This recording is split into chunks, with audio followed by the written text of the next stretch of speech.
guys, today we're going to show you how to cook some beef short plate ribs. Some of my favorite cooks. These right here are so good. This is one of the easiest, most expensive cooks you'll ever do. And today we have certified Angus beef. These are the big boys. We call these the Flintstones. So I open up the pack on these. Like I said, it's easy. It's not a whole lot to do with them. You don't have a lot of trimming to do with them. Well, at least we don't here. And you don't have to worry about the membrane and stuff like a lot of other ribs you have to do, like pork ribs and stuff. So we just take it out the pack right here. These things vacuum seal. We'll set the extra one right here. We're only gonna cook one rack today. As you can see on it, like all the time we trim these, there's a bunch of fat just clumped up on the bottom. You just cut it off to even it down, but this you don't have to do that. You see all that marbling right there. The fat's not completely covered on top, but don't worry about that. One time I would trim this, it was like a big hunk of fat or something just sticking off. But this looks pretty good. I'm gonna just leave it like it is. Just wanna show you the marbling on it. You see those big old rib bones right here? This is the 6, 7, 8 on the rib. Carcass right here. Now this one thing you have to worry about. I've seen when you can trim this out, but I don't. But even though it's the thin side of the beef rib, that's the thick, that's the thin. Right here, it's a layer of fat go across, a big band of fat. We don't trim them out, but what we do as we cook them, we just kind of press down on them a little bit, just activate that fat to get it on out. But here at the restaurant, a lot of people don't know this, we use hot sauce on ours as a slather. So we put a little slather on it. It's just something about it, gives a little extra little layer dimension of flavor. Some people say they can't taste it, some people say they do, but that's after we done told it's on there. It's not like they can just tell it. So I put that on there right there. We come with our Bobby's barbecue rub like we do the brisket. Like I said, for this rub, you can get it online. You come to the restaurant, and we got a few local grocery stores in the area. But you can always go to eatbobbys.com and order some seasoning. Like I said, this is the Bobby's barbecue rub. What you buy online is what we have, what we use in the restaurant. So there's no variation in it. It's all the same. Just season the sides. Get that little bit right there. Then we got some on the top. Then when I go right here, hit this top.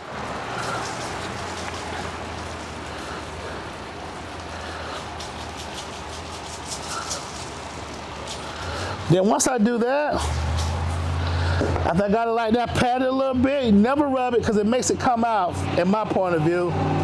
We just pat it down like that. Then I go behind it with some cafe pepper. And this just help form that bark, I think. It gives like a little extra flavor to it. It's not peppery like you would think. We just do it very light. You don't have to do a lot. Or you can put this already in your mix. If you have a seasoned blend, you just go double up on the pepper. But we do this, I like the layering of it. I don't like doing it all mixed up in one shake. I've done it before. It's just not the same for me.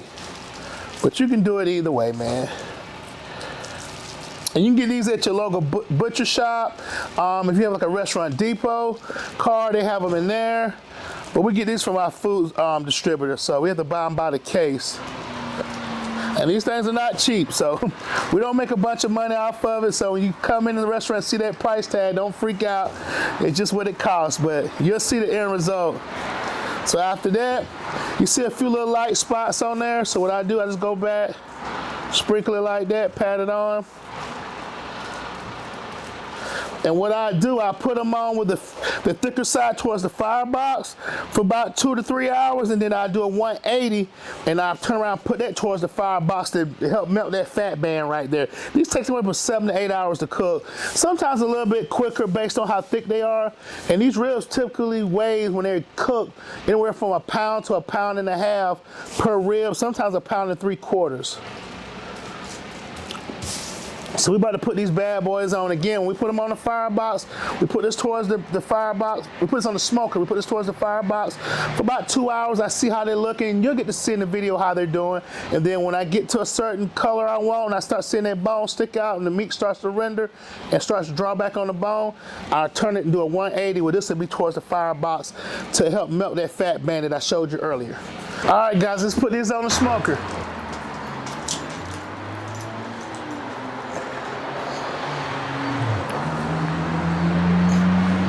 as I was saying, the bigger side towards the firebox, the thin side toward the exhaust, and like I said, after a couple hours, when it starts to get that color we want, the meat start to draw up a little bit, we'll do a 180, we'll put the thin side towards the firebox to get that fat band to melt out. Hey guys, we're about 3 hours into this beef rib cook. We're going to spritz it. We haven't spritzed it yet. We spritz it with Worcestershire sauce. And what we're going to do now, just look at it, see how it's rendering out. We might do that 180 turn I was telling you about, but we're going to take a look at it first, okay? So come on, check it out with me. This is the first spritz. This will be a little heavy. As you can see right here, the balls are starting to stick out a little bit, so I'm gonna let it go this way before I turn it. But I want you to see that right there. You see that fat band right there I was telling you about in the beginning? You can't see it if you never cooked these before, but you see how I just do a little light press right there? A lot of people don't know nothing about this. Sometimes you can trim that out, but I'm not. I just leave it because it keeps it from drawing up too much. So I do a little press, kind of like activating that fat. Then I put it back like that. Then I take my Worcestershire right here and I just spritz it. And it's kind of like, you can see that color get on it just from the Worcestershire. Don't really add no flavor, but it helps form that beautiful bark that everybody loves on these beef ribs, AKA the Flintstones. So I come back and check these in about an hour, and I'm more likely I'll be turning them around in that next hour. About 6 hours in the cook. About an hour ago, a little over an hour ago, I did the 180 turn I was telling you about when I put the smaller side towards the firebox. We're gonna spritz it and just see how we're going. What we're looking for to see if the top is soft. See what I said, the top is soft. We want to see if that fat's rendering out. Still a little stiff, we got a little ways to go. But you remember how when I showed you how that fat was all puckered up? So that's gonna continue to cook out some more. It's not gonna always disappear, but it'll be fine. So I just touch it a little bit, kind of activate that juice. See, right in there is real good and soft right there. And that's how the rest of it will be like. You see how it's like that is right there? The rest of it will be like that all the way across. We probably got about 2 more hours on this cook. We're just gonna keep a close eye on it. I'm gonna spritz it with some Worcestershire. You see how the meat drawing back on the rib bone? That's how you want it right there. But it's looking pretty good right there. Look at that. Just a beautiful, beautiful piece of meat.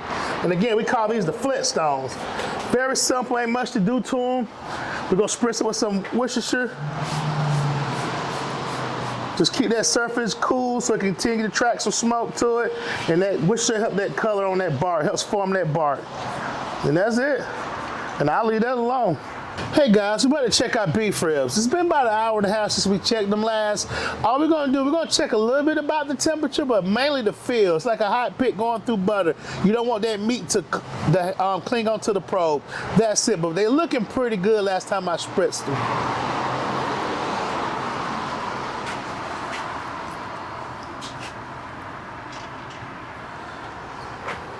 So you see how soft that was when I touched it last time? How it was real hard? They got a little crunchy right there, but that happens. But look at that right there. I'm gonna probe it. You see how it's going in pretty easy? And I turned them around again from last time you saw them, because what I do, I just turn them as they get a little tough on them. Like, that's way softer. That was towards the fire last time you saw them, so I turned them around to get this soft a little bit. Probably about another 30 minutes, but they're gonna be done then. I'm gonna pick them up and let you see them though. So just let you see them, you see how that just, oh, so soft. Look at that bark on that beautiful beef rib. The bottom's still intact. You see a little bit came off a little bit. But I just want you to see them. So we're gonna get to cook this side a little bit longer, about 30, 35 minutes, 45 the most, and they'll come off. But you see how that meat is so soft on that bone right there? Oh, that's gonna be so good. All right. All right, guys, it's been a little over 8 hours on that beef rib cook, but like I say, man, these are amazing. You just check them out. The bone's like barely in there. They are so soft.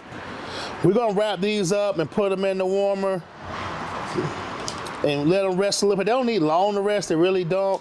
And with these, if you probe them, I would say anywhere from it can be anywhere from 185 to 200, but usually about 190, 192 is a sweet spot. But what I really like to check is see how that probe goes through that fat like that. Go back between the ribs. I try not to puncture the membrane, but I'm just going through. It's like 193 on this one. If you catch that right there, it's about 193, 195, but usually it can vary. But that's what you want.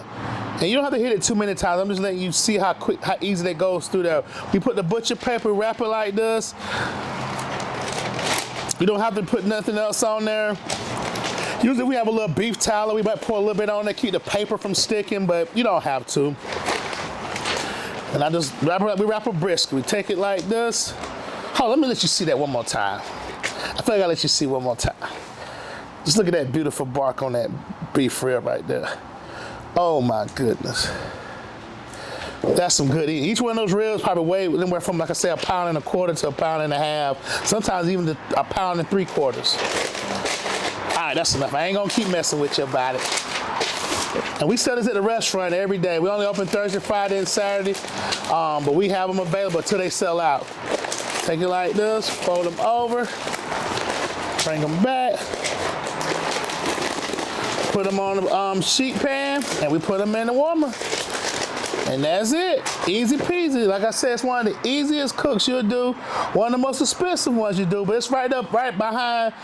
I would say pork butts is the very easiest, like the second one. But you can't go wrong. And like I said, let them rest. If you're gonna serve your friends and family, I'll let them rest about 30, 40 minutes on the counter, then I will cut them. I'm gonna put them in the warmer, save them for service.